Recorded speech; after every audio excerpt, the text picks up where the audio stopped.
বেফাক পরীক্ষার রেজাল্ট মোবাইলের মাধ্যমে কিভাবে দেখবেন? আপনি হয়তো এই রেজাল্ট দেখার জন্য অনেক ভিডিও দেখেছেন, কিন্তু এর কোনো সমাধান পাননি। তো আজকের ভিডিওটি দেখার পর আপনাকে অন্য কোনো ভিডিও দেখতে হবে না। খুবই সহজে আপনি আপনার রেজাল্টটা মোবাইলের মাধ্যমে দেখে নিতে পারবেন।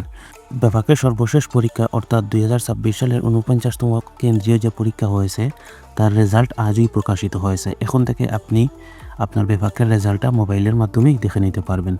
কীভাবে দেখবেন সেটাই দেখাবো আজকের ভিডিওতে। তার জন্য সম্পূর্ণ ভিডিওটা দেখার অনুরোধ রইল।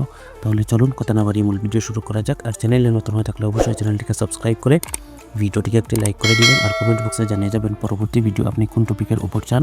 আমি আপনাদের কথা মতো ভিডিও নিয়ে আসার চেষ্টা করব। বেফাক পরীক্ষার রেজাল্ট দেখার যে প্রসেসগুলো রয়েছে সবগুলো আমি আপনাদেরকে স্টেপ বাই স্টেপ দেখাবো। আপনারা মনোযোগ সহকারে দেখবেন। তো সর্বপ্রথম আপনি চলে আসবেন আপনার মোবাইলে থাকা গুগল অথবা ক্রোম ব্রাউজারে। এরপর আপনি সার্চ বার ওপেন করবেন। সার্চ বার ওপেন করার পর আপনি সার্চ বারে সার্চ করবেন WIFAQ উইফাক RESULT, এরপর .com দিবেন, অর্থাৎ wifakresult.com এটা লিখে আপনি সার্চ করে দিবেন। এরপর দেখতে পারবেন এরকম একটা ইন্টারফেস শো করবে। তাছাড়া আপনি যদি ইংলিশে সার্চ করতে নাও পারেন তাহলে আপনি বেফাকুল মাদারিসুল আরবিয়া বাংলাদেশ এটা লিখে দিলেও প্রথম যে ওয়েবসাইটটা আসবে সেই ওয়েবসাইটে চলে গেলেই আপনাকে এই ওয়েবসাইটে নিয়ে আসবে। এরপর আপনাকে সিলেক্ট করতে হবে ব্যক্তিগত ফলাফল নাকি মাদ্রাসাওয়ারি ফলাফল, অর্থাৎ আপনি কিসের রেজাল্ট দেখতে চাচ্ছেন। তার জন্য দেখুন এই যে 3 ডট মেনু রয়েছে, এখানে আপনাকে ক্লিক করতে হবে।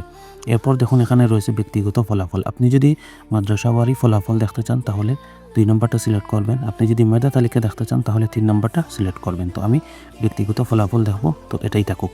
এরপর দেখুন কেন্দ্রীয় পরীক্ষা নির্বাচন করুন। এখানে রয়েছে একটা এরো অপশন, এটা সিলেক্ট করে 1447 এটা আমি সিলেক্ট করে দিব। এরপর আপনাকে মারহালা নির্বাচন করতে হবে। এই যে একটা এরো অপশন রয়েছে, এই এরো অপশন আপনি ক্লিক করে আপনি কোন মারহালায় পরীক্ষা দিয়েছেন সেটা সিলেক্ট করে দিবেন। তো আমি এখান থেকে সিলেক্ট করব তাহফিজুল কুরআন। এখানে কিন্তু সবগুলা মারহালা রয়েছে, আপনার যেটা রয়েছে আপনি সেটা খুঁজে নেবেন। এরপর আপনাকে রোল নাম্বার দিতে হবে। অবশ্যই আপনি রোল নাম্বার এবং রেজিস্ট্রেশন নাম্বার ইংরেজিতে বসাবেন। তো আমি আমার রোল নাম্বারটা বসিয়ে দিচ্ছি। এরপর রেজিস্ট্রেশন নাম্বার, আপনি যদি বাংলায় নাম্বার বসান তাহলে কিন্তু আপনি কখনোই রেজাল্টটা পাবেন না। তো রেজিস্ট্রেশন নাম্বার দিয়ে দেওয়ার পর অনুসন্ধান করুন, এটা আপনি ট্যাপ করে দিবেন। এরপর দেখতে পারবেন আপনার কাঙ্ক্ষিত রেজাল্টটা কিন্তু চলে আসবে। আপনারা দেখতে পারতেছেন এখানে রেজাল্টটা কিন্তু চলে এসেছে।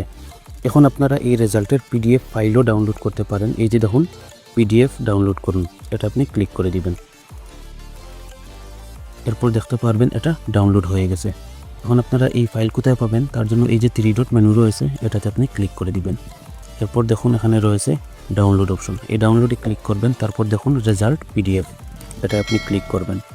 তারপর দেখতে পারবেন PDF ফাইলটা আপনার মোবাইলে ডাউনলোড হয়ে গেছে। তো এইভাবে কিন্তু আপনি আপনার বেফাকের রেজাল্টটা দেখে নিতে পারেন।